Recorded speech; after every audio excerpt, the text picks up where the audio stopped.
Every day, McDonald's sells about 9 million pounds of French fries worldwide. That's enough fries to wrap around the earth more than once. But have you ever wondered how those fries taste the same in New York, Paris, Tokyo, or Cape Town? How does McDonald's achieve that perfect golden crisp and soft, fluffy inside in every single restaurant? In this video, we'll take you behind the scenes, from farm to factory to fryer, to see the history, the recipe evolution, the technology, and the people behind McDonald's world-famous fries. Before we start, tell me in the comments, where do you think McDonald's fries taste the best? More. The story of McDonald's fries goes all the way back to the 1940s when brothers Richard and Maurice McDonald opened their first restaurant in San Bernardino, California. Fries were on the menu from the start, hand-cut, fresh, and cooked in animal fat. When Ray Kroc came along in the 1950s and turned McDonald's into a franchise powerhouse, he knew the fries were a key part of the magic. In fact, many early customers said they came for the fries more than the burgers. Over time, McDonald's worked to standardize the recipe. In the 1960s and 70s, as the chain expanded globally, consistency became critical. The fries evolved from being cut and cooked at each restaurant to being processed centrally, ensuring that no matter where you bit into one, it tasted exactly as it should.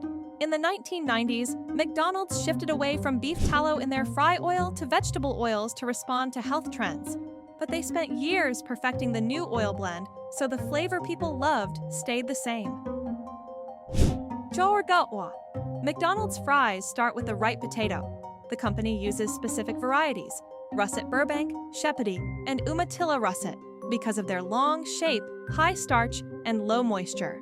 That's the secret to fries that crisp on the outside while staying fluffy inside. The farmers who grow these potatoes come from all over, from Idaho, Washington, and Alberta in North America to Belgium and the Netherlands in Europe. These regions have the perfect climate and rich soil for potato farming. McDonald's works with over 3,000 potato farmers globally. Many are family farms that have been supplying McDonald's for generations. These farmers follow strict standards for size, quality, and sustainability. Meeting McDonald's demand means growing and delivering billions of pounds of potatoes every year, and doing so in a way that protects the land for the future. Now, once harvested, potatoes arrive at processing plants located close to the farms.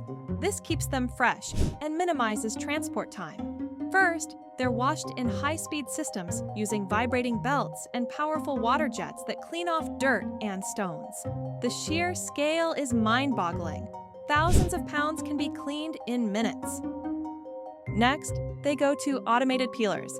These machines use abrasive rollers to remove just the skin without wasting good potato. The skins are collected for animal feed or even turned into biofuel at some factories. Every potato is scanned by sensors and cameras. Those that don't meet the size or quality standards are removed. The precision here sets the stage for uniform fries down the line.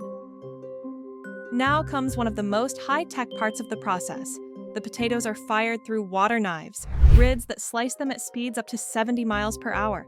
This creates uniform sticks in milliseconds. Uniformity is crucial because it ensures every fry cooks the same. The cutting grids can be adjusted to produce different fry sizes for different markets, but every batch meets strict standards. This cutting technology didn't happen overnight. It took decades of innovation, from early hand-slicing tools to today's computerized systems that can process over 2 tons of potatoes a minute. After cutting, fries are blanched in hot water. This removes excess sugars and starches so they don't brown unevenly when fried. Then comes the signature McDonald's step, a light coating of dextrose and sodium acid pyrophosphate. The dextrose ensures fries turn that perfect golden color. The sodium acid pyrophosphate prevents them from turning gray during storage. This formula was developed through years of testing in McDonald's R&D labs. Today, food scientists and sensory experts check fries at every plant, comparing samples against a gold standard for color, texture, and taste. Fries are then par-fried at around 375 degrees Fahrenheit in a blend of canola, corn, and soybean oils. This oil was designed to produce the crisp texture customers expect, without trans fats or cholesterol. Par frying removes moisture and sets the outer crust. The fries are only half cooked, enough to lock in structure and flavor, ready for the final fry at the restaurant. The par-fried fries are flash frozen to minus 18 degrees Celsius within minutes. This prevents ice crystals from forming, which would ruin the texture. Automated packers bag the fries, which are shipped in refrigerated trucks to over 100 countries. Throughout this journey, fries are tested for moisture, oil absorption, and color, ensuring they'll taste perfect at the restaurant.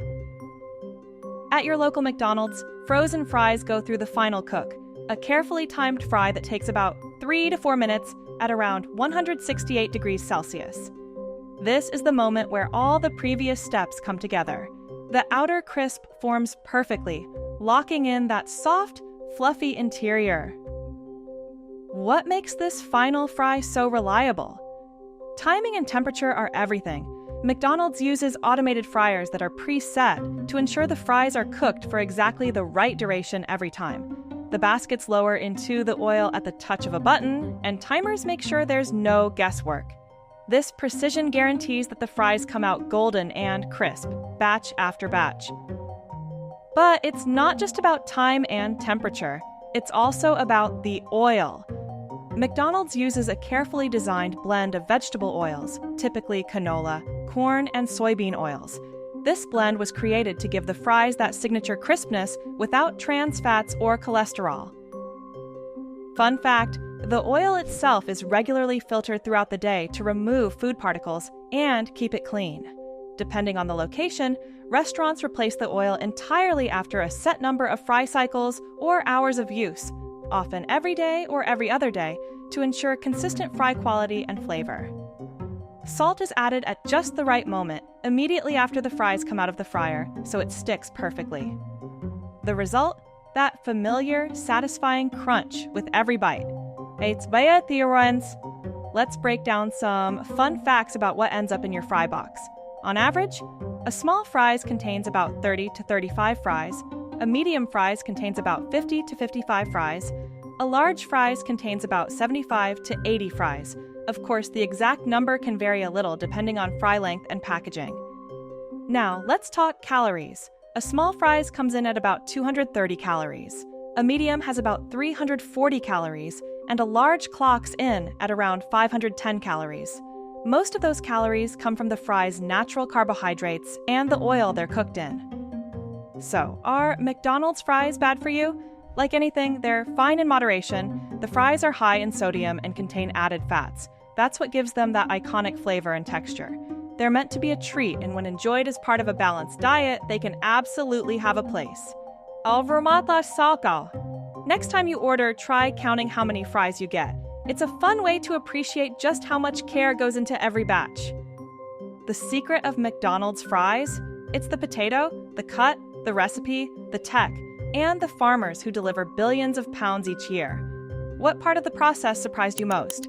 Comment below and subscribe for more factory tours.